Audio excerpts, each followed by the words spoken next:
चलिए जी, good morning everyone. कैसे हैं जी आप? देखो, हमने लास्ट क्लास में ना चार्ज को लेके कुछ बेसिक सिचुएशन डिस्कस किया था, राइट?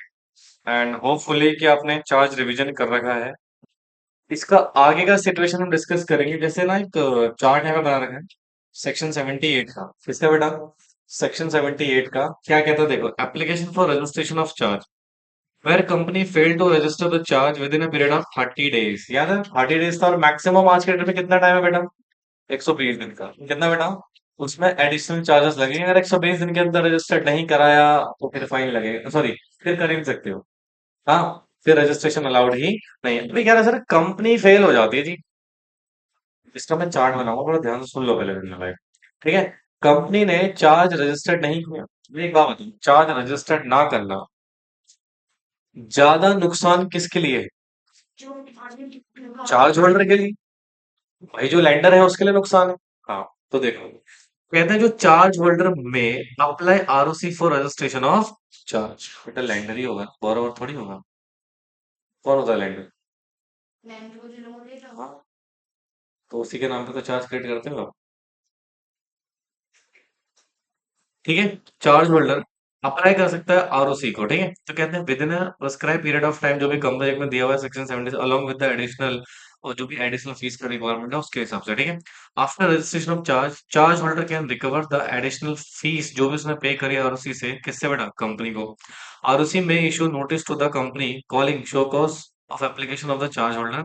आरओसी में itself register the charge and company में show sufficient cost to non register charge. अब जरा सिचुएशन समझो इसको। इसको हम समझते हैं बेटा किससे? चार्ट से। ठीक है।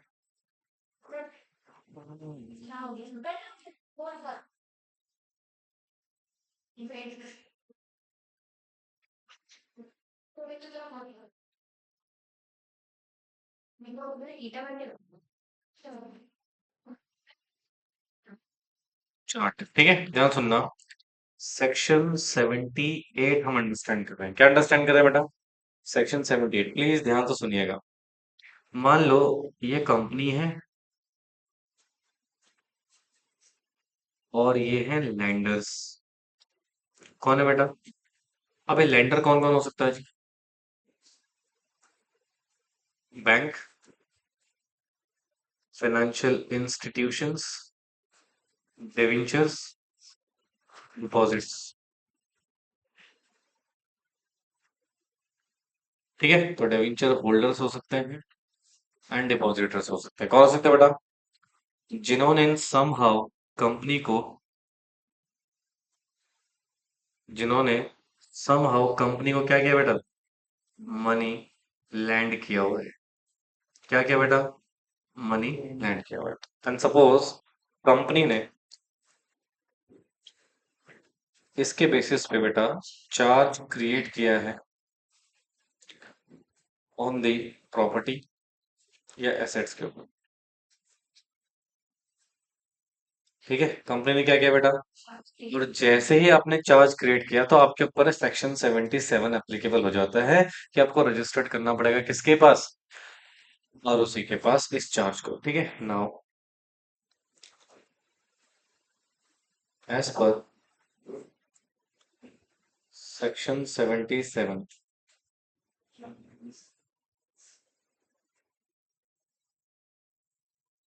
सेक्शन 77 आप क्या कर सकते हो बेटा?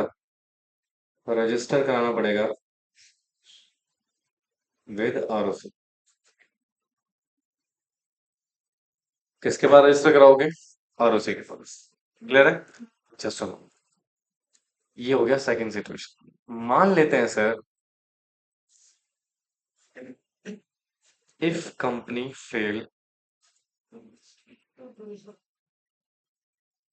अगर कंपनी क्या हो जाती है बेटा? फेल। आपको लग रहा है कंपनी नहीं कर रही है, बार बार अप्रोच कर रहे हो, कंपनी रजिस्टर्ड नहीं कर रही। भाई नुकसान तो होल्डर्स का है ना, कंपनी का नुकसान थोड़ी होता है। सर यहाँ पे सिचुएशन क्या ध्यान से, तो जैसे ही फेल हो गए, चार्ज होल्डर। कौन जी? It may be a debenture, it may be a depositors, it may be a any other lenders. ठीक है, ये अप्लाई करेंगे विद किसके पास बेटा?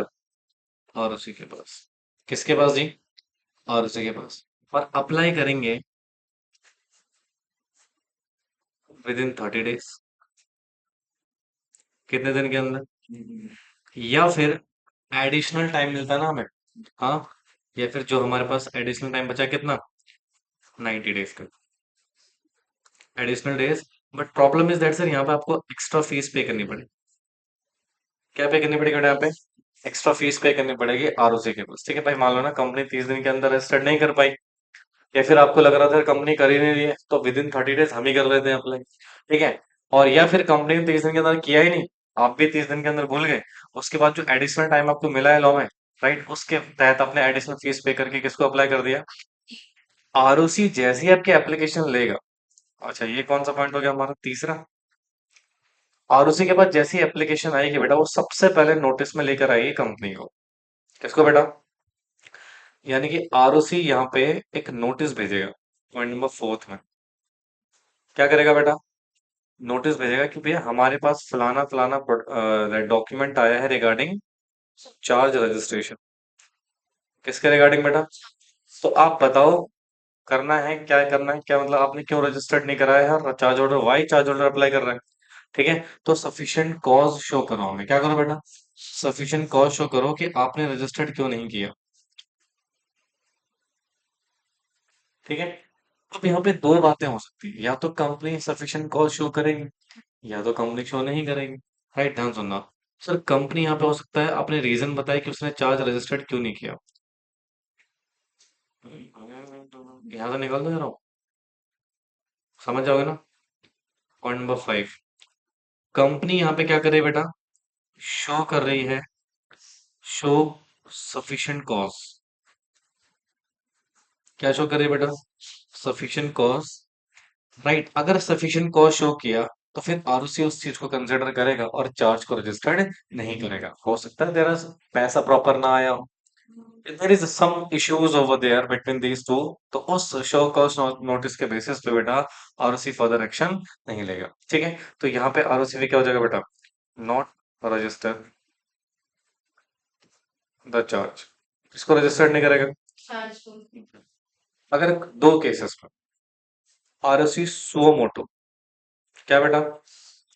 सुओ मोटो, या फिर ध्यान सुनना बेटा please, no sufficient cause receipt from company, company से हमें कोई सफिशिएंट कॉज रिसीड नहीं हुआ। इन दो केसेस की बात कर रहा है। इन दोनों केसेस में आरओसी बेटा रजिस्टर कर देगा। क्या कर देगा? किसको? चार्ज को। ठीक है, जो किसने दिया था हमें? चार्ज होल्डर ने। बेटा मुझे एक बात बताओ, ये ऑब्लिगेशन चार्ज होल्डर का था क्या? किसका था? कंपनी का। किया किसने? है ना। तो भैया जो भी खर्चा आएगा, all expenses incurred by charge holder, जो भी खर्चा किसने किया बेटा, वो आप रिकवर कर सकते हो फ्रॉम किससे बेटा? कंपनी से। Getting my point? समझ में आएगी नहीं आएगी? हाँ, तो ये प्रोसीजर है सेक्शन 78 के तहत चार्ज को रजिस्टर्ड कौन कर रहा है? कंपनी कर रही है या फिर चार्ज होल्डर कर रहा है? चार्ज होल्डर कर रहा है। समझ में आया? अच्छा, तुम सुबह क्यों नहीं आए थे? अब ठीक है? क्या क्या बोला उन्होंने? हम्म। हम्म।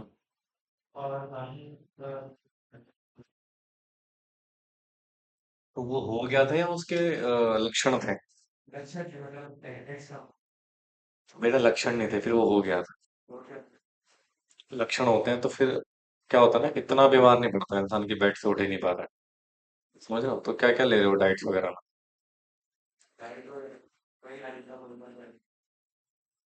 अच्छा, एक वो उसमें इसमें ऐड करो, मॉर्निंग में ना गिलोय का जूस। हम्म। गिलोय का जूस, और कहीं से मिल सके तो बकरी का जो दूध होता है ना वो, ये काफी हेल्दी रहते हैं, तो इसके लिए प्लेटलेट्स भी बहुत जल्दी रिकवर होंगे। अब तुझे बहुत वीकनेस फील हो रहा होगा, ऐसा लग रहा हो कुछ ना करो सोता रहूं, है ना। हाँ, ये इससे रिकवरी में बहुत बेनिफिट मिलेगा। और मैं तो सबसे सबको बोल रहा हूँ भाई, आप लोग ना मॉर्निंग में ना गिलोय का जूस वैसे भी पिया करो। एज ए स्टूडेंट मैं सबको रिकवर कर रहा हूँ। कड़वा इतना होता है पी नहीं पाओगे, बट पीना पड़ेगा, क्योंकि उससे ना आपकी इम्यूनिटी बूस्ट रहती है हमेशा। वो तो वैसे भी नॉर्मल पिया करो, मैं तो पीता हूँ। समझ रहे हो? मोस्टली गर्ल्स उसको इग्नोर ही करेंगी। कड़वा बहुत होता है, लेकिन वो इतना एक्सट्रीम कड़वा होता है, बट पिया करो, बहुत हेल्दी होता है। किसी के घर पे लगा हुआ है उसका प्लांट, गिलोय का? अरे गिलोय का एक बेल टाइप की होती है ना, तो उसका पत्ता भी आप खा सकते हो और उसका जूस भी पी सकते हो, बहुत हेल्दी होता है। नॉर्मल फीवर तो ऐसे ही गायब हो जाता है उससे। ठीक है, इसको ऐड जरूर करना भाई।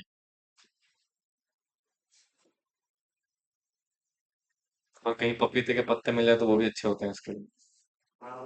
हाँ, ये इम्यूनिटी बूस्टर्स होते हैं ना ये। प्लेटलेट्स जल्दी रिकवर होते हैं इनसे। कितनी कम हो गई थी फिर भी? नहीं भाई, तो बहुत कम है ये तो। आपकी प्लेटलेट्स अप्रोक्सीमेटली 1.5 लाख से ऊपर होनी चाहिए शायद।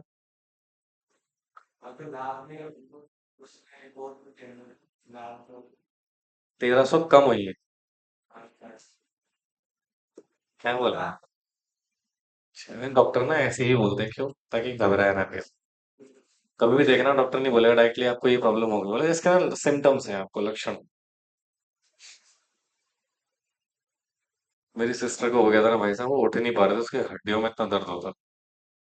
ये टाइफाइड। एक मतलब मान के चलो, 1 महीने उसका ऑफिस भी छूट गया। अब ऑफिस वाले 1 महीने तक थोड़ी झेलेंगे आप। उन्होंने निकाली थी।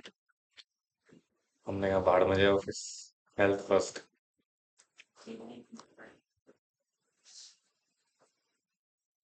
तो इसलिए भाई थोड़ा ना हेल्थ का ध्यान रखो, ठीक है? बाहर का तुम लोग तो बहुत खा रहे थे बीच में, हमारी पार्टियां चल रही थी, ये बिरयानी आ रही है, ये वो आ रहा है, क्या बोलते हैं उसको, छोले भटूरे, ये चाउमीन आ रही है।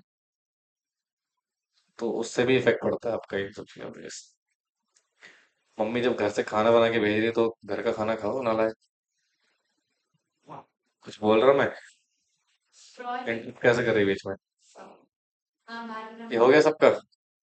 देखो लिख रहे हैं ना कुछ लोग।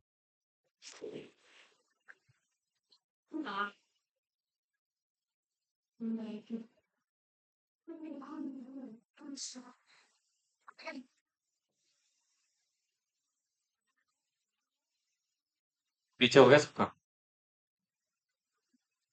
तो इस मोटी के लिए क्यों रुके मैं आपको?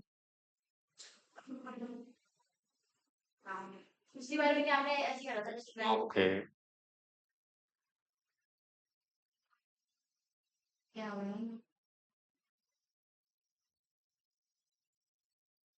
ड्रामेटिक हो, हमें पता है, बताने की जरूरत नहीं है दुनिया।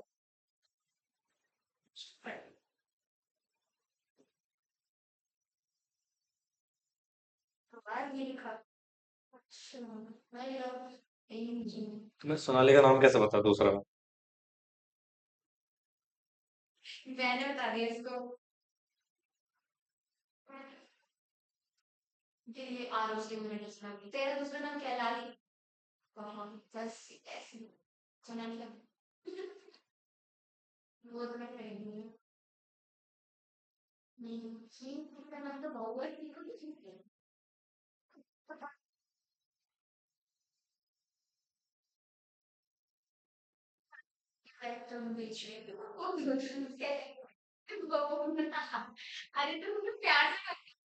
बाबू बोलते हैं बाबू। अच्छा।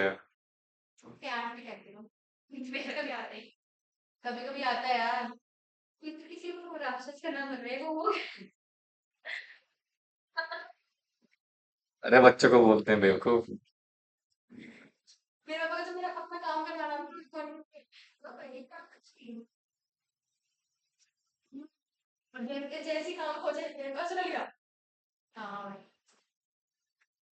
हो गया डन।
हाँ जी दोस्तों। तो ये एक बेसिक सिचुएशंस बेटा, चार्ज रजिस्ट्रेशन। अच्छा एक बात बताओ, क्या ये भी वही फॉर्म यूज करेंगे? CSG 1 and CSG 9। CSG 1 किसके लिए था? और CSG 9 डिवेंचर के केस में, ठीक है। तो दो फॉर्म बेसिकली फाइल होते थे बेटा। Same form also use by the that is charge holder as well. तो बेटा हमने पहले ये पढ़ा कंपनी कैसे चार्ज को रजिस्टर करती है, और अभी हमने ये समझा कि चार्ज होल्डर कब पिक्चर में आएंगे चार्ज रजिस्ट्रेशन को लेके। ये लेक्चर करके आएंगे पहले, समझ में क्या होना लायक। फिर समय खत्म ना रखना।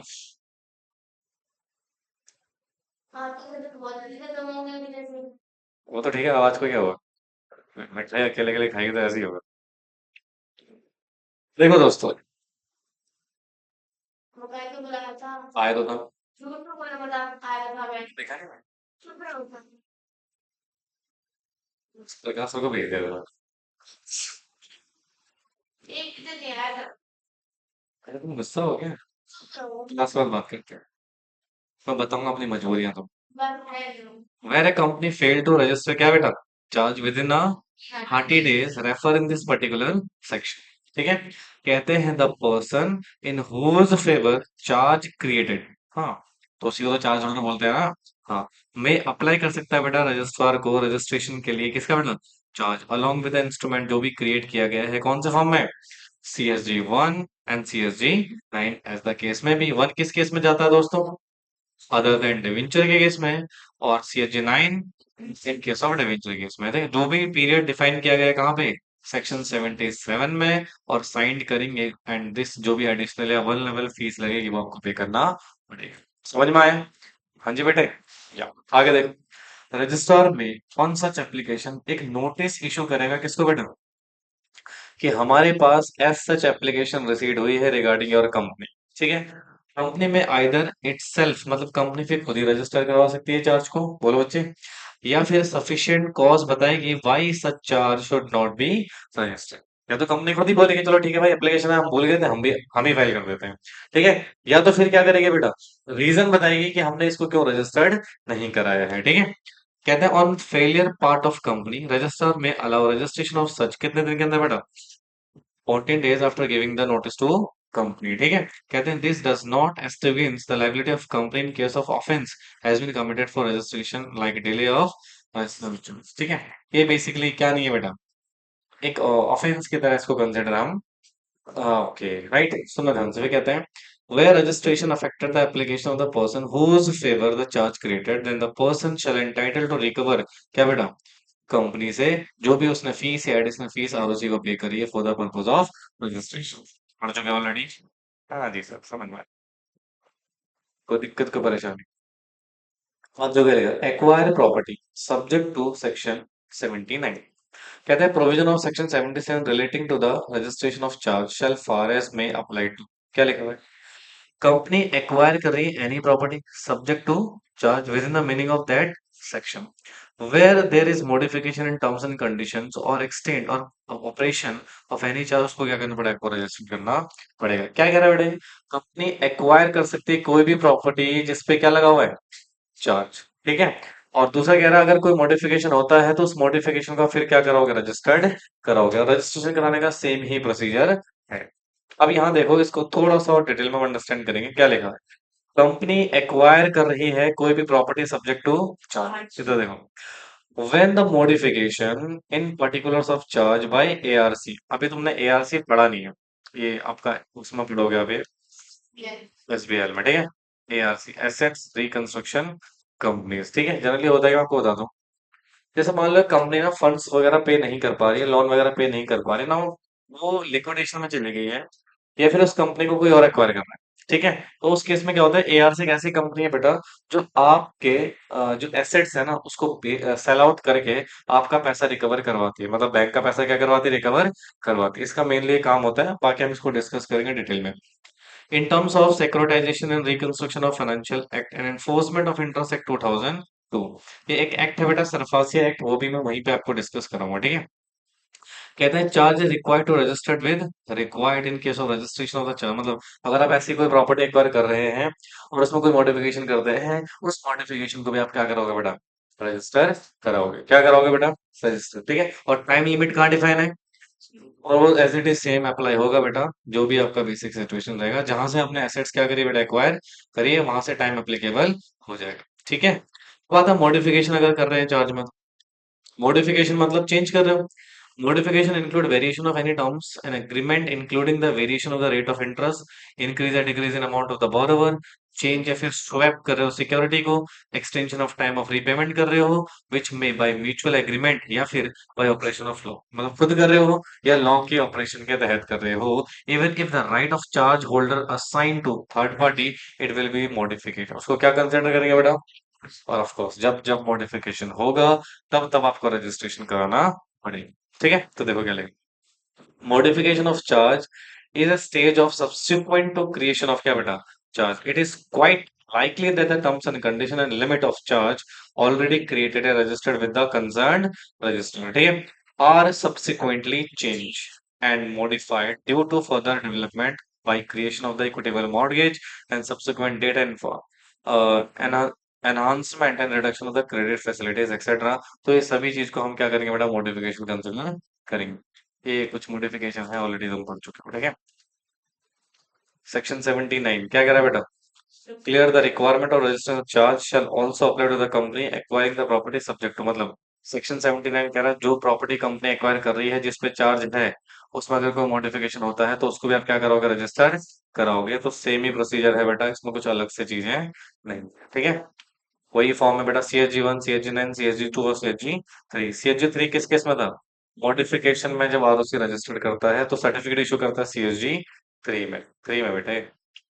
प्रोसीजर को हम क्या करेंगे दोस्तों, रीड करें, ये मैं आपको प्रोसीजर वाली क्लास में वैसे भी डिटेल में कराऊंगा ही।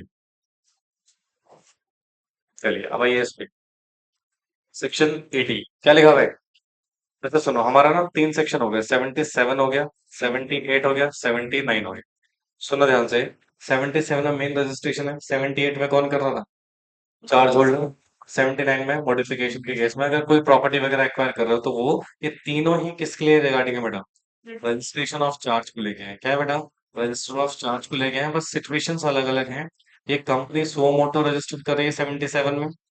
अच्छा, प्रोसीजर तो 77 वाला ही फॉलो होगा। ठीक है, 78 में चार्ज होल्डर कर रहे हैं, और 79 में अगर आप कोई प्रॉपर्टी वगैरह एक्वायर कर रहे हो, उससे कोई मॉडिफिकेशन वगैरह हो रहा है, तो उसका रजिस्ट्रेशन आपको कराना पड़ेगा। Getting my point? पक्का। अब आता है सेक्शन 80, क्या था बेटा, date of notice of charge. सुनो ध्यान से,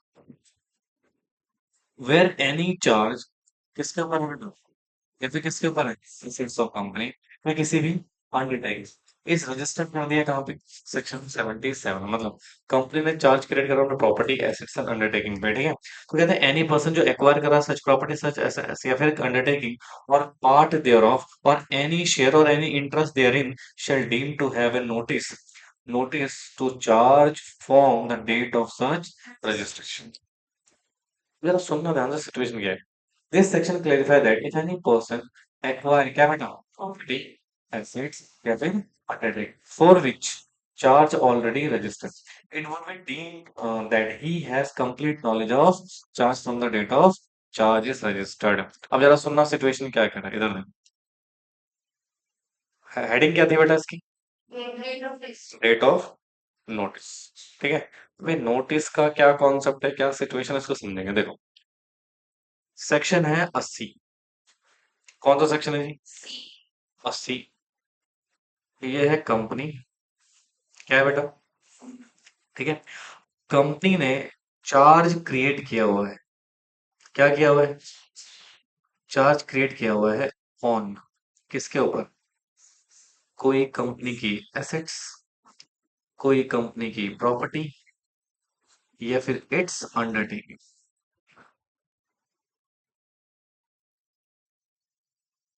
undertaking a kind of business unit. ठीक है, तो सुनो ध्यान से, अभी लिखना नहीं। ठीक है, अब आपने इस प्रॉपर्टी में क्या कर लिया है जी, चार्ज क्रिएट कर, क्या क्रिएट कर लिया बेटा, चार्ज क्रिएट कर लिया। ठीक है, और कंपनी अंडर ऑब्लिगेशन है भैया, आप इसको रजिस्टर्ड करोगे। कंपनी क्या करेगी बेटा, रजिस्टर्ड कर चुकी है किसको, चार्ज को, किसको बेटा, एज पर सेक्शन 77।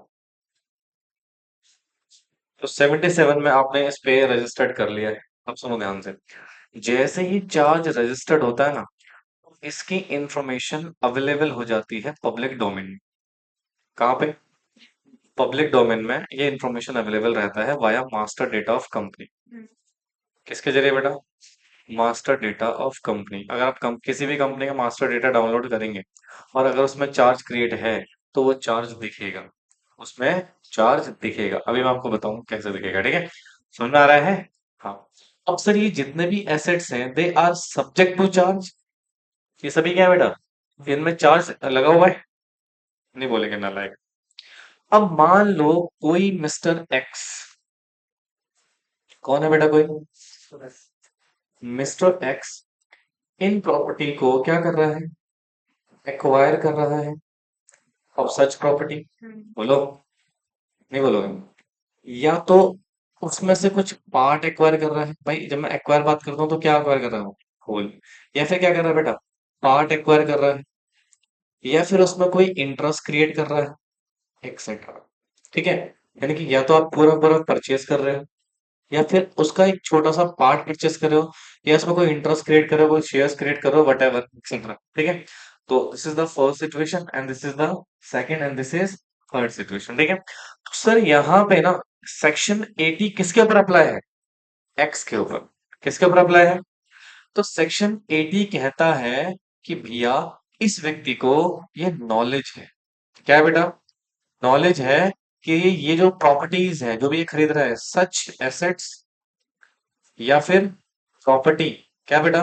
प्रॉपर्टी या फिर अंडरटेकिंग। अंडरटेकिंग को मैं शॉर्ट में लिख देता हूँ, ठीक है? ये क्या है बेटा? Subject to charge. क्या है बेटा? सब्जेक्ट टू चार्ज है, यानी कि इन पे चार्ज क्रिएट करा गया है। इसकी नॉलेज आपको प्रॉपरली है, क्योंकि इन्फॉर्मेशन कहाँ पर अवेलेबल है बेटा? पब्लिक डोमेन में। और हमें मान के चलेंगे जिस दिन चार्ज क्रिएट हुआ था वो वहां पर रिफ्लेक्ट हो रहा है, एंड आपकी नॉलेज में है कि आप जिस प्रॉपर्टी को परचेस कर रहे हो उस पर चार्ज क्रिएट हो रखा है। समझ में आया? बोलो यार। अभी लिखने का टाइम दूंगा, इसका फर्दर सिचुएशन देखो।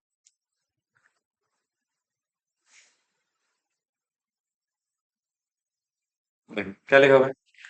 Deemed notice of charge. Deemed मतलब मानो या ना मानो, हम मान लेंगे जी। आप मानो ना मानो, हम मान लेंगे जी। देखो, once particular of charge have been registered by the ROC.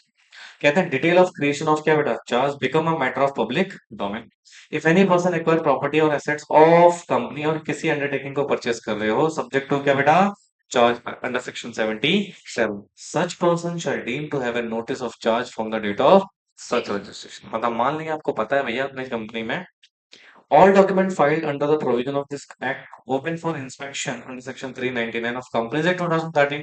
This is effect of the doctrine of क्या बेटा? Constructive notice. पढ़ा था ना? कंस्ट्रक्टिव नोटिस किसके फेवर में काम करती है बेटा? ठीक है? बोलो। और इंडोर मैनेजमेंट इसका क्या है बेटा? Exception. As a registered charge document become public, the doctrine of limited only to the document with which are registered. ठीक है? बोलो बच्चों, समझ में आएगा नहीं? कब नहीं आया? मतलब इनमें तो आ गया। देखो, कॉपी कर।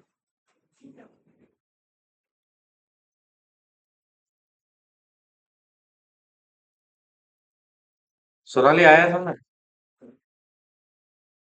नहीं आया? मजाक थोड़ी कर रहा हूँ मैं।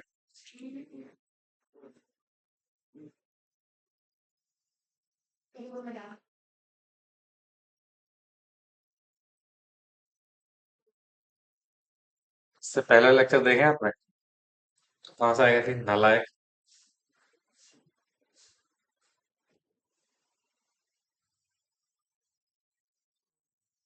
वैभव तुम्हें आया समझ में?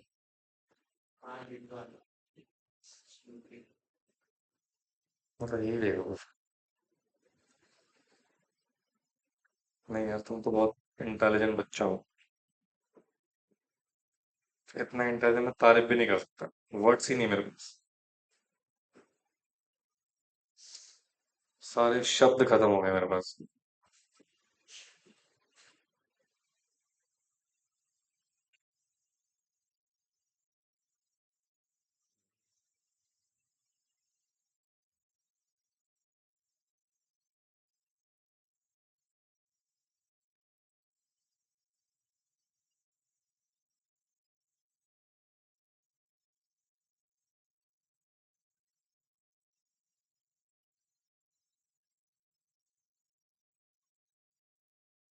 कल 3 तारीख है ना? कल शायद छुट्टी पे रहूंगा मैं।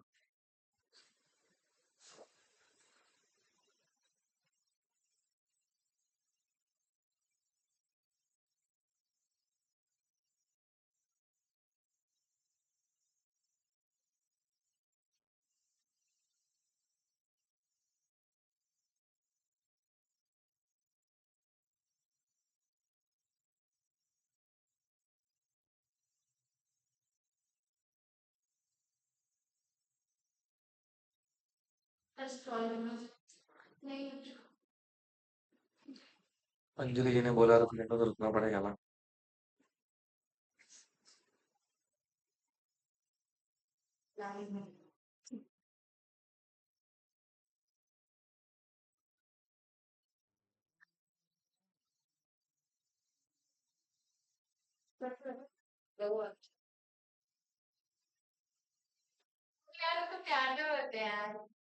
तो उसको लाले नफरत से थोड़ी बोलते हैं।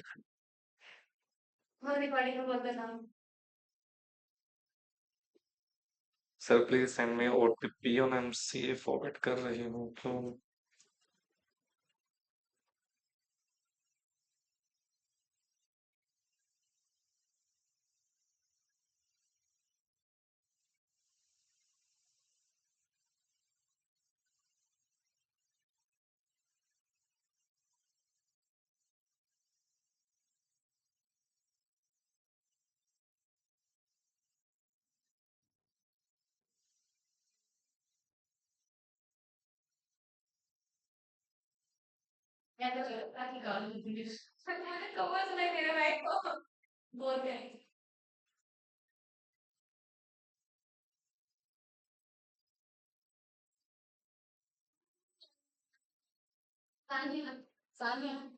देखा?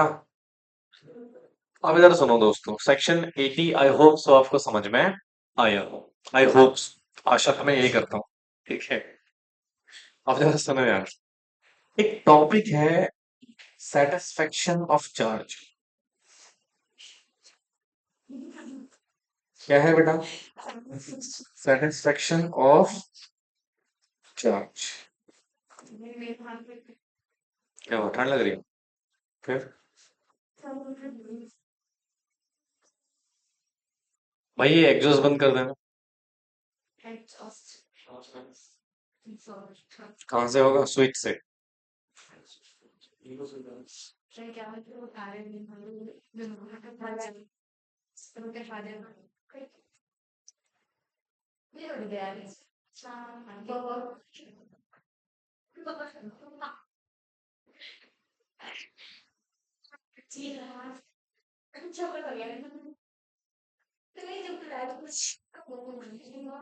सुनो, क्या पढ़ रहे हैं बेटा हम?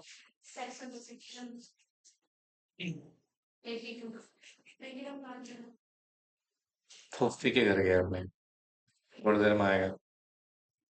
अब सुनो ध्यान से इधर। ये है कंपनी। क्या है बेटा? यहाँ पे है डिवेंचर होल्डर। कौन है बेटा? Debenture holder.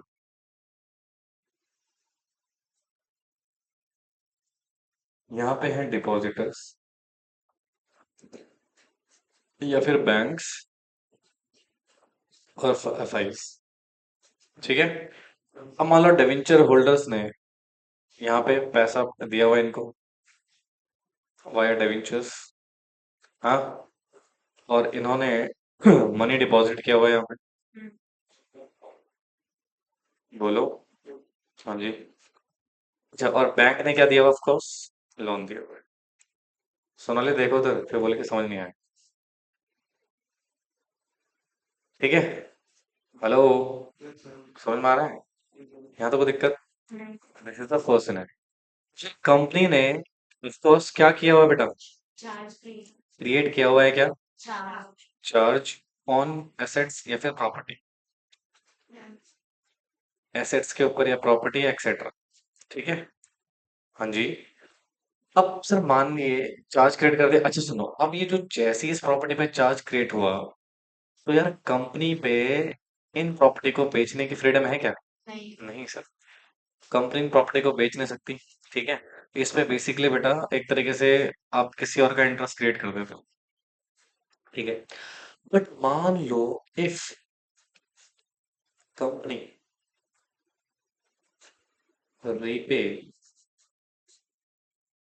All debentures deposit और लोन्स रीपे कर दिया, पर अभी भी हमारी वेबसाइट में क्या दिख रहा है? तो यार चार्ज हटाना पड़ेगा ना। बोलो।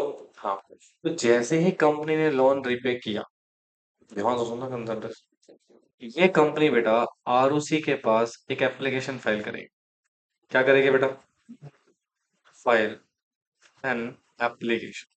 क्या फाइल करेगी बेटा? ओके। एप्लीकेशन फाइल करेगी।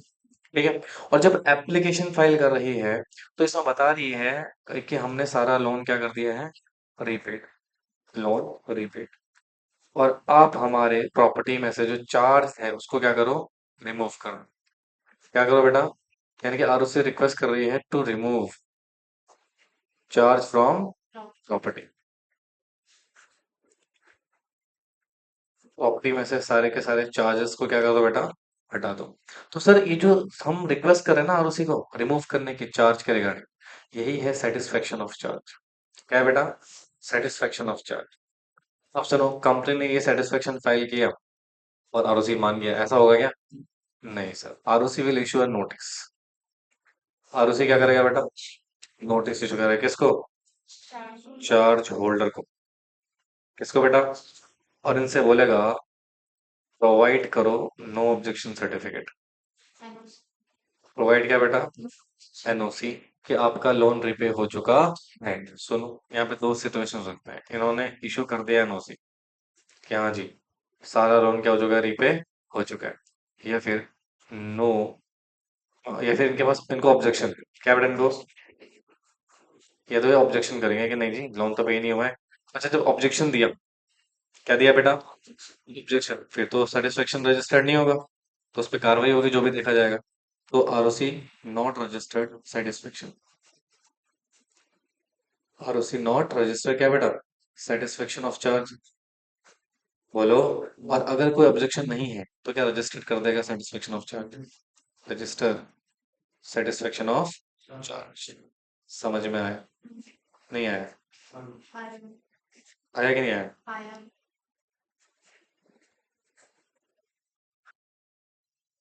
ये हो गया दूसरा सिचुएशन। तीसरा, ये हो गया फोर्थ, फिफ्थ, सिक्स। लो लिखो। समझ में है ना जीवन? क्या सवाल?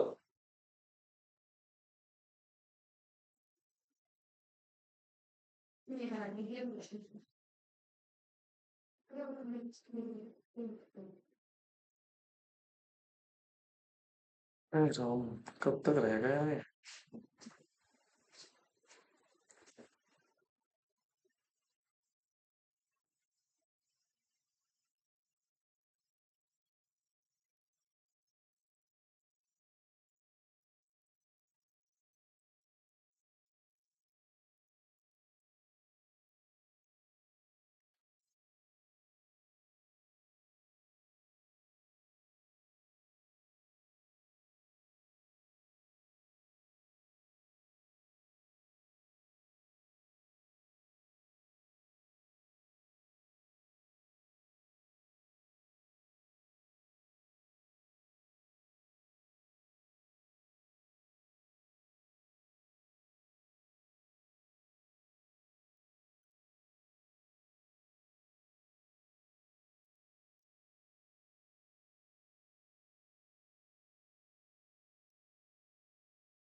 हाँ, ये जो एप्लीकेशन आप फाइल कर रहे थे, ठीक है, ये जाती है बेटा फॉर्म CHG 4 में, किसमें, और इसका टाइम होता है विद इन कितने दिन के अंदर बेटा, 300 days from date of payment.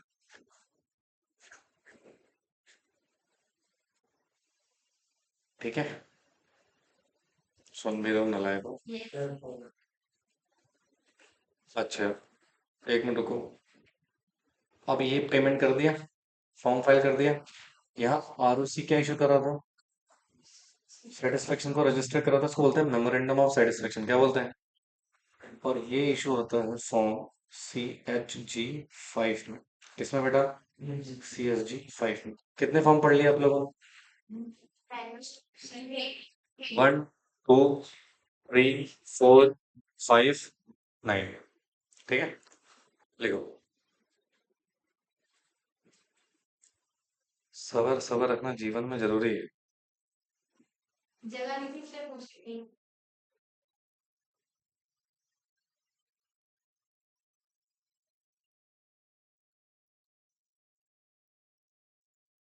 तोड़ दूंगा हड्डियां भी, चर चर आवाज करेंगे हड्डियां फिर।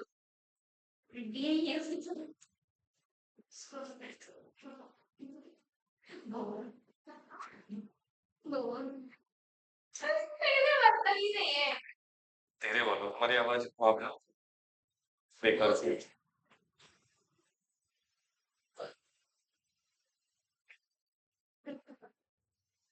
लिखो बाबा, जल्दी लिखो।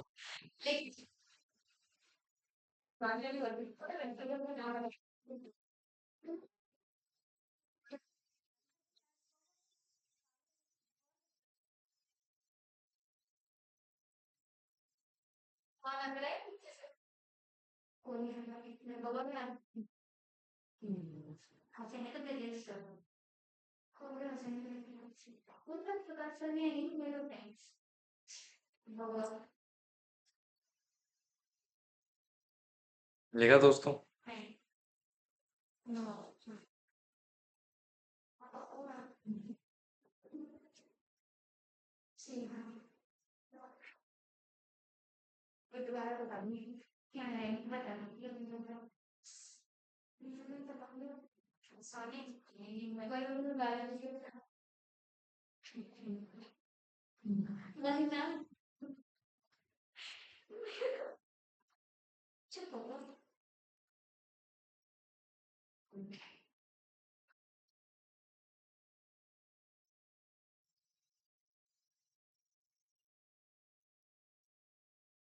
हो गया,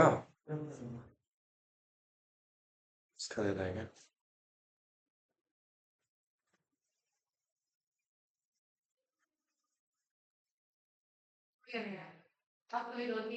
क्या लिखा है दोस्त, सेटिस्फेक्शन ऑफ चार्ज, कौन सा सेक्शन में डिफाइन है, 82, जिसको रीड करेंगे किसके साथ, रूल 8 के साथ, ठीक है, ध्यान सुना प्लीज। कहते हैं satisfaction of charge is another important aspects relating to क्या बेटा, डेट सिक्योर्ड बाय चार्ज। कहते हैं in case of full and complete payment आप कर देते हैं किसका बेटा, सिक्योर्ड चार्ज, और रजिस्टर्ड है किसके पास, तो सुनो यहाँ पर कंपनी या फिर इवन चार्ज होल्डर, ठीक है, कंपनी भी और चार्ज होल्डर दोनों ही बेटा shall within 30 days from the date of payment या फिर or satisfaction full or any charge register under this particular chapter, right, intimation दोगे रजिस्ट्रार को कौन से फॉर्म में, पढ़ चुके ऑलरेडी, हाँ। अच्छा, ये जो इंटीमेशन देने का समय है, एप्लीकेशन देने का समय है, वो कितना टाइम है, 300 दिन के अंदर अंदर इंटीमेशन दोगे, समझे, बोले, नहीं आया तुम्हें, हाँ जी, ओके, उसको अभी तो पढ़ लेना इसको, ठीक, देखो, recording satisfaction charge by register, section 82 subsection 2, कहते हैं on receipt of intimation registrar बेटा एक नोटिस जारी करेगा होल्डर ऑफ चार्ज को, calling upon him show cause with in time not exceeding कितना बड़ा, 14 days के अंदर अंदर, ठीक है, कहते हैं एज द केस में be specified in the notice, so why payment or satisfaction full should not be recorded in the intimated to ROC।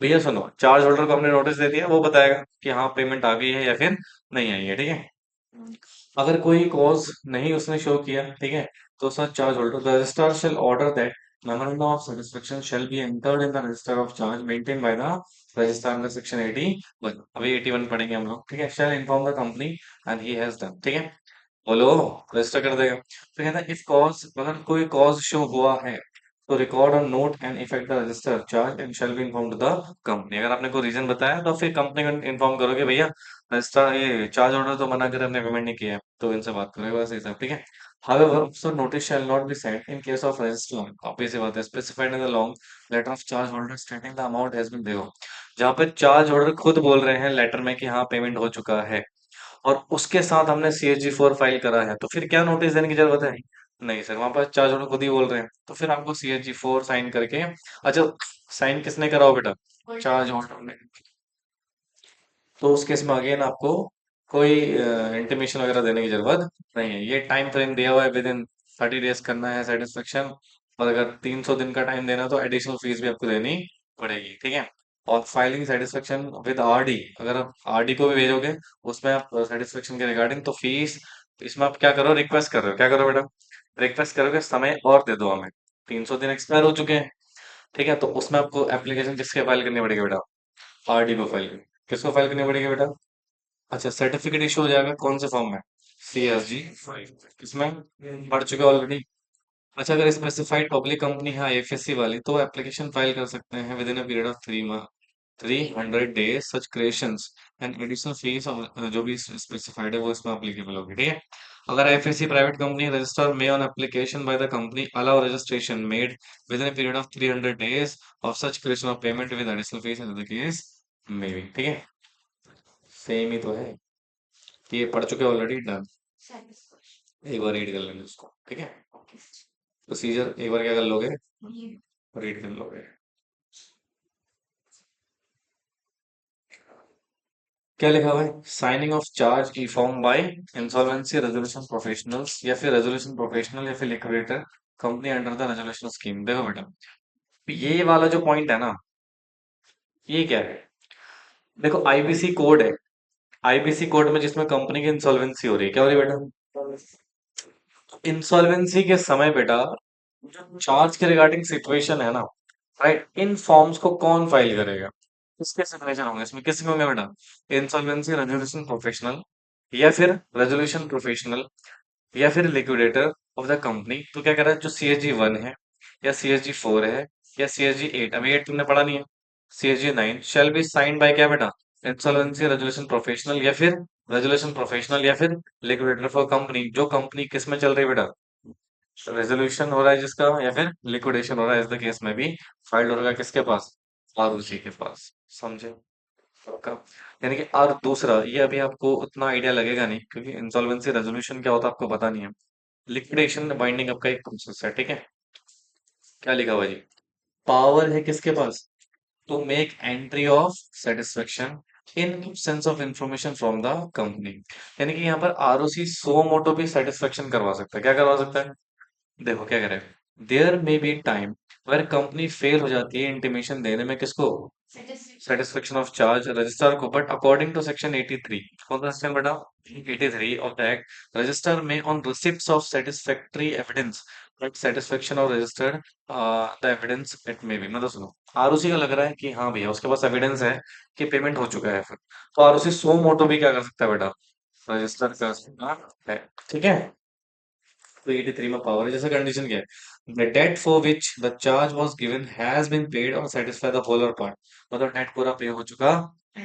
देखो the register may enter the register of charge a memorandum of satisfaction whole or part यानी कि पूरे का भी register कर सकता है और पार्ट पेमेंट का जैसा मान लो आपने 1 करोड़ का लोन लिया था 70% पेमेंट हो चुका है 30% रह रहा है तो चार्ज बेटा 70% से क्या करेगा वो हटा देगा तो इसका सेटिस्फेक्शन कर सकता है क्या कर सकता है बेटा इसका सेटिस्फेक्शन मेमोरेंडम इशू कर सकता है या फिर part of the property undertaking charge has been release from the charge ठीक है तो देखो register may enter the register of charge a memorandum of fact that part of the property undertaking has been release from the charge या फिर part of the property undertaking cease to form of the part of the company's property or मतलब company की ही property नहीं रही वो वो किसी और की प्रॉपर्टी हो गई है, तो उसके में रजिस्ट्रार एंटर कर सकता है मेमोरेंडम को, बेटा जिस पार्ट वो कंपनी के बिलोंग नहीं कर रही, मतलब मान लो सेल कर दिया, बेच दिया, तो उस पर चार्ज थोड़ी क्रिएट होगा, समझे?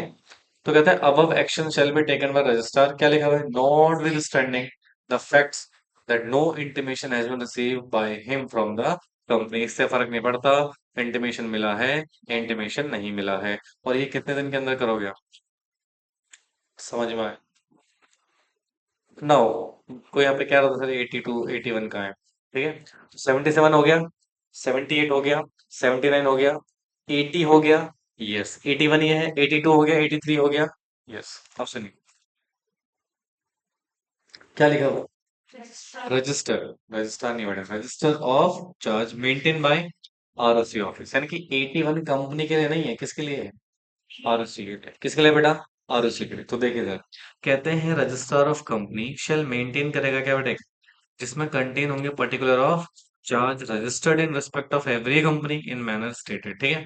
कहते हैं the particular of charge maintain on ministry of corporate affairs की वेबसाइट पोर्टल में आप मेंटेन करोगे, shall deem to be register of charge for purpose of section 81 of the act. सुनो, मिनिस्ट्री ऑफ जो कॉर्पोरेट अफेयर्स की website है उसके portal में अगर चार्ज रजिस्टर्ड मेंटेन कर रखा है, तो हम मान लेंगे this is the register belonging to 81, ठीक है।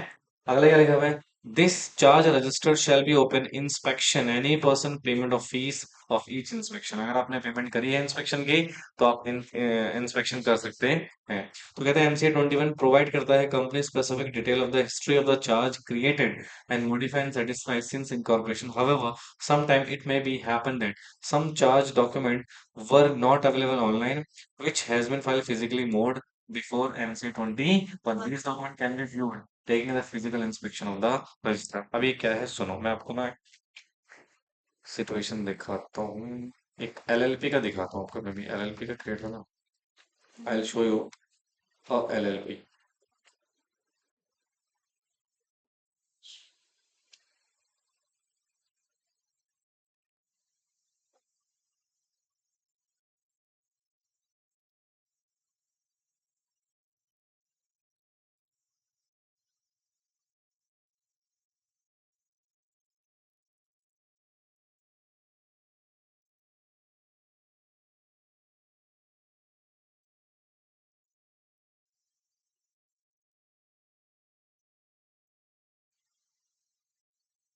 तो मास्टर डेटा डाउनलोड हो गया।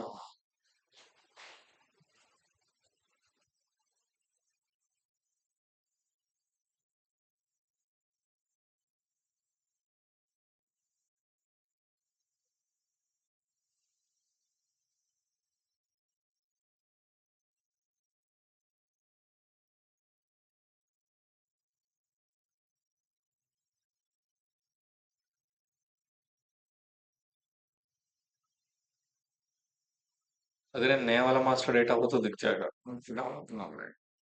सी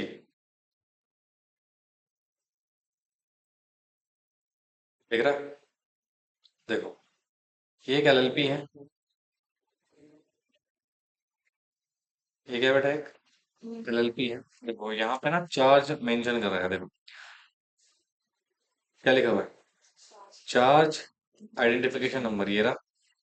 चार्ज होल्डर कौन है, पंजाब नेशनल बैंक, मतलब इस बैंक ने लोन दिया हुआ है इनको। डेट कब है ये, 25/11/2024। मॉडिफिकेशन नहीं हुआ है, सेटिस्फेक्शन अभी नहीं हुआ है। सेटिस्फेक्शन समझ जाओगे क्या है, मॉडिफिकेशन समझ जाओगे क्या है। अमाउंट कितना लोन है, 35 लाख रुपया। ये बेसिकली एड्रेस है, whether charge registered by other entity, नहीं किसी और ने इसको रजिस्टर्ड नहीं किया हुआ है, ठीक है। तो ये जो मेंटेन है यहाँ पे रजिस्टर, यही रजिस्टर को बेटा हम 81 का रजिस्टर्ड मान लेंगे, क्या मान लेंगे, 81 का रजिस्टर्ड मान लेंगे। समझ में आया? बोलो भैया। हाँ तो सर ये है 81 का। अच्छा सुनो, जब MC21 नहीं आया था तो उससे पहले फिजिकल मोड में चार्ज क्रिएट होते होंगे, हाँ तो उसके अगर आपको इंस्पेक्शन करना है तो आपको फिजिकली इंस्पेक्शन करना पड़ेगा भैया। समझ में आया? बोलो, यहाँ तो कोई दिक्कत कोई परेशानी। Now will understand section 84। बैठे बैठे में सब पढ़ाया ही नहीं है, तुम जैसे लोग। लिसन प्लीज, इंटीमेशन क्या लिखा हुआ है? अपॉइंटमेंट ऑफ रिसीवर या फिर मैनेजर। समटाइम क्या होता है, प्रॉपर्टी को मैनेज करने के लिए वी आर अपॉइंटिंग क्या, रिसीवर या मैनेजर। मतलब कंपनी की जब लिक्विडेशन होती है, वाइंडिंग अप होती है, तो उस समय की बात कर रहा है, ठीक है। When any person obtain an order of appointment of क्या बेटा, रिसीवर या फिर मैनेजर, और if any person appointed such receiver person under the power contained in an instrument in relation to charge property, intimation in form of notice shall be given to such person to company or registrar. मतलब अगर आप अपनी property के management के लिए किसी manager को या किसी रिसीवर को अपॉइंट कर रहे हो, तो उसकी इंटीमेशन आप कंपनी को दोगे या फिर रजिस्ट्रार को दोगे। पहला case under which intimation is required, कह रहे where any person obtain any order to appoint क्या बेटा, receiver of the property of the company and subject to charge. ये तो पैसे वाले आपको लग रहा है कि यार ये लोग हमारी प्रॉपर्टी बेचना लें, हमारा तो नुकसान हो जाएगा, इसलिए आप कोर्ट गए, कोर्ट ने आपको ऑर्डर दिया, ठीक है इसको अपॉइंट कर देते हैं, मिस्टर दिस पर्सन को, जो भी है। Where any person obtain any order appointment of person to manage the property of the company subject to charge, या फिर एनी पर्सन हिमसेल्फ अपॉइंट, मतलब खुद भी अपॉइंट कर सकता है रिसीवर और मैनेजर को under the power content in any instrument. सुनो सिचुएशन क्या है, पहला क्या लिखा हुआ है, अगर कोर्ट के ऑर्डर से रिसीवर को अपॉइंट कर रहे हो, कोर्ट के ऑर्डर से मैनेजर को अपॉइंट करो, या फिर खुद ही एग्रीमेंट में पावर था आपके पास कि आप किसी मैनेजर को या किसी रिसीवर को क्या कर सकते हो, अपॉइंट कर सकते हो, तो आप अपॉइंट करोगे। ठीक है, फिर कह रहा है वो shall intimate, intimation shall be given by person, obvious सी बात है, शेल ऑब्टेन सच ऑर्डर, या फिर a person who himself appoint the receiver को इंटीमेट करेगा। अच्छा, किसको इंटीमेट करेगा, कंपनी को और उसी को। Intimation regarding the appointment of such person, जो कि रिसीवर है या फिर पर्सन मैनेज कर रहा है प्रॉपर्टी को, और कंपनी शेल फाइल, रजिस्ट्रार को क्या फाइल करेगी बेटा, CSG 6 में, किसमें बेटा, ओके, जो भी फीस होगी वो। Intimation of appointment of such given to the company and registrar along with a copy of order and instrument as the case may be। Time limit क्या है बेटा, notice shall be given within 30 days from the date of passing an order or making appointment of such person। 30 दिन के अंदर अंदर action taken by the registrar। once receipts of notice, registrar shall payment on payment of prescribed fees, register कर देगा particulars of the receiver person in, जो भी आपने appoint किया होगा। समझ में आया? कहते हैं notice required to be given where receiver and manager cease to hold the appointment. मतलब पहले क्या कर रहे थे अपॉइंटमेंट को लेके, अब क्या कर रहे हैं, सीज मतलब उसको हटा दिया गया है, ठीक है। कौन इंटीमेट करेगा, notice shall be given by person appointed as a receiver or manager of property and this, यानी कि notice shall be given by person appointed as, मतलब जो व्यक्ति अपॉइंट हुआ है वो करेगा, ठीक है। किसको इंटीमेशन देगा बेटा, कंपनी को, रजिस्ट्रार को। इंटीमेशन बेटा given such person cease to hold the appointment, कौन सा फॉर्म है, CSG 6, राइट, और उसके बाद रजिस्टर इसको रजिस्टर कर देगा। समझ में आया? इसका एक चार्ट बना देते हैं, क्या बनाया था, आलू चार्ट। बेटा ये जादू की बनी हुई है, कौन है आपके, सेक्शन कौन सा था, 84। ये बात करता है क्या, intimation of appointment, appointment of receiver या फिर मैनेजर। ठीक है, हेलो दोस्त, आ रहा समझ, सुनो दोस्त, इसको हम एक चार्ट से अंडरस्टैंड करेंगे। कैसे अंडरस्टैंड करेंगे, आप सुनना ध्यान से। चार्ज होल्डर कौन बेटा, जनरली यही तो करेगा यार, पॉइंट है, कोई और करेगा थर्ड बस, नहीं। अब इसमें दो सिचुएशंस है, ऑन ऑर्डर फॉर अपॉइंटमेंट, इसको क्या मिला है, ऑर्डर, कौन इशू करता है order, generally courts, NCLT whatever, या फिर सो मोटो कर रहा है, सो मोटो मतलब खुद ही, एज पर एग्रीमेंट, क्या बेटा, एज पर एग्रीमेंट। अब ये अपॉइंट कर रहा है बच्चे, किसको, मैनेजर को या फिर रिसीवर को, रिसीवर को कर रहा है या फिर मैनेजर को, जो उसकी प्रॉपर्टी को टेक केयर कर सके। ठीक है, यहाँ तो कोई दिक्कत नहीं बोलोगे, इसको नाम देते हैं हम क्या, फर्स्ट पॉइंट। ठीक है, उसके बाद ये इंटीमेशन देगा। क्या देगा बेटा? इंटीमेशन। पॉइंट नंबर 2, इंटीमेशन देगा टू किसको? कंपनी को। किसको बेटा? कि फलाने व्यक्ति को मैंने एज अ रिसीवर या एज अ मैनेजर अपॉइंट कर दिया है। ठीक है, गेटिंग माय पॉइंट? अच्छा, इंटीमेशन चला गया कंपनी। अब जैसे ही कंपनी के पास इंटीमेशन आएगा, कंपनी अंडर ऑब्लिगेशन है, वो फाइल करेगी बेटा एक फॉर्म। क्या करेगी? CHG 6। और ये फाइल हो जाना चाहिए with in frame of 30 days. कितने दिन के अंदर? किसको? आरओसी। और उसके बाद आरओसी क्या करेगा बेटा? रजिस्टर कर लेगा particulars of such person. Particular of such person, इनके जो रिसीवर और मैनेजर अपॉइंट किया है उसके पर्टिकुलर्स को हम क्या कर लेंगे? रजिस्टर कर लेंगे। समझ में आए? बोलो। अच्छा, इसी में, अरे यार भाई क्यों पसंद कर रहे हैं? अच्छा सुनो, इसी में ही सेकंड सिचुएशन क्या है भाई? ये हो गया तीसरा पार्ट। ये क्या हो गया आपका? Fourth, if such appointment ceased. Such appointment क्या हो गया बेटा? सीज्ड हो गई। भैया ये पर्सन मतलब कौन? रिसीवर या फिर मैनेजर। ये इंटीमेट करेंगे किसको? Intimate to ROC, sorry intimate to company. Intimation to किसको बेटा? कंपनी को। और कंपनी फर्दर इंटीमेट किसको करेगी? रजिस्ट्रार को। Point number 5, company further intimate किसको करेगी बेटा? आरओसी को। और जो इंटीमेशन जाएगा अगेन सेम फॉर्म किसमें? CHG 6 में। समझ में आया? ये है बेटा सेक्शन 94।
पॉइंट्स नंबर जरूर डालना।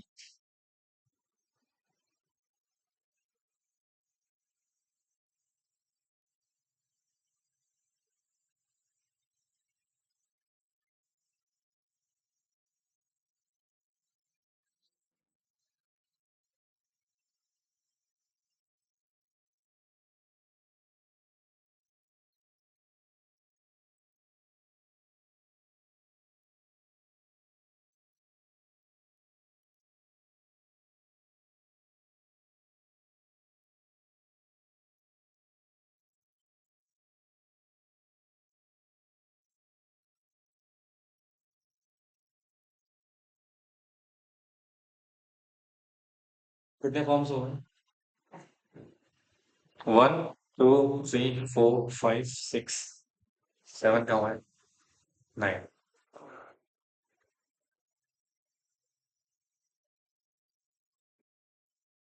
फॉर्म 5 क्या था? ROC will issue satisfaction.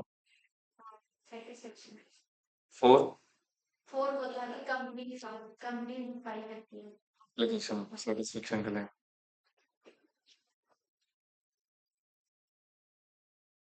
पिछले नंबर फर्स्ट नहीं फर्स्ट नहीं होगा सही नीचे लिखा है नो फर्स्ट नहीं होगा।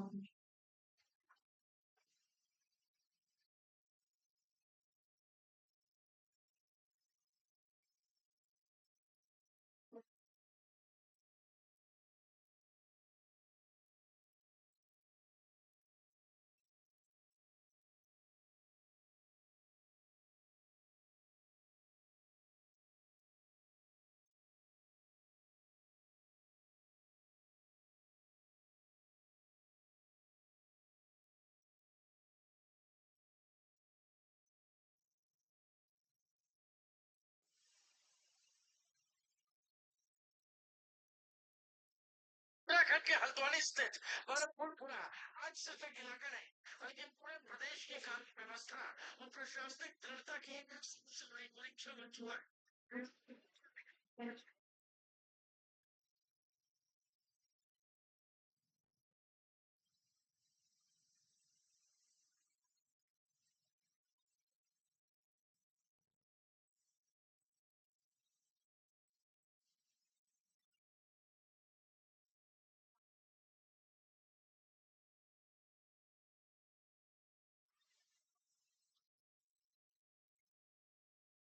वे समझ आया कि नहीं आया?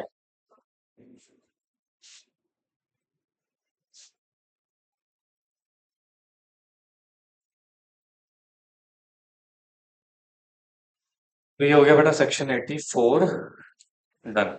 ठीक है, 85 हो गया। अब हो जाएगा। क्या लिखा हुआ जी? सेक्शन 85 जिसको हम रूल 10 के साथ डिस्कस करेंगे।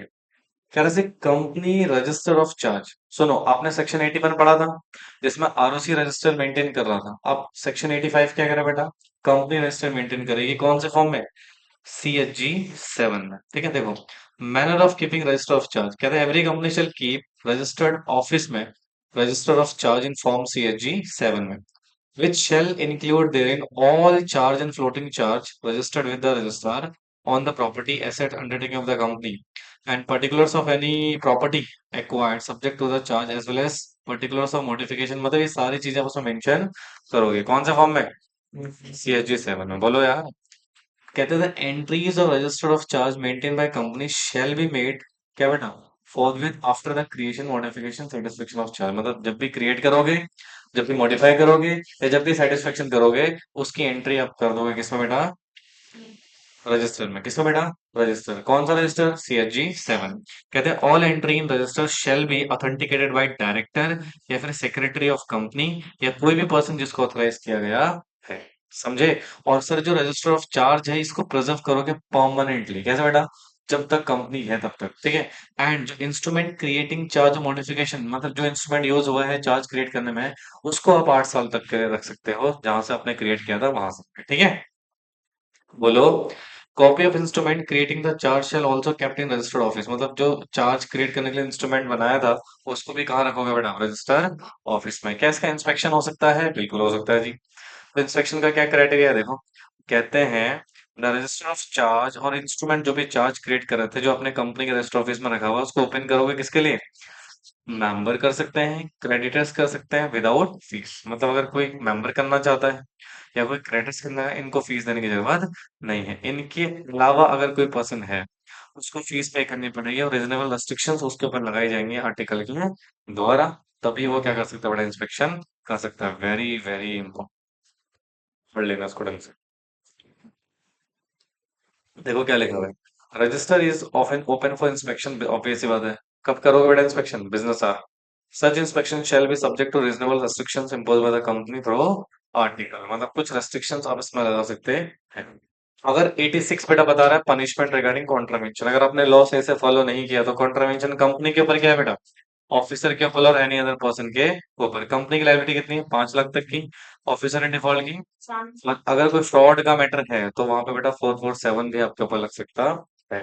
ठीक है, ये एनी पर्सन लिखा हुआ है। एनी पर्सन मतलब कंपनी, ऑफिसर इन डिफॉल्ट या चार्ज होल्डर भी हो सकता है। ठीक है, क्या लिखा हुआ है? Rectification by central government, register of charge, section 87। भाई सेक्शन 77 हो गया, 78 हो गया, 79 हो गया, 80 हो गया, 81 हो गया, 82 हो गया, 83 हो गया, 84 हो गया, 85 हो गया, 86 हो गया।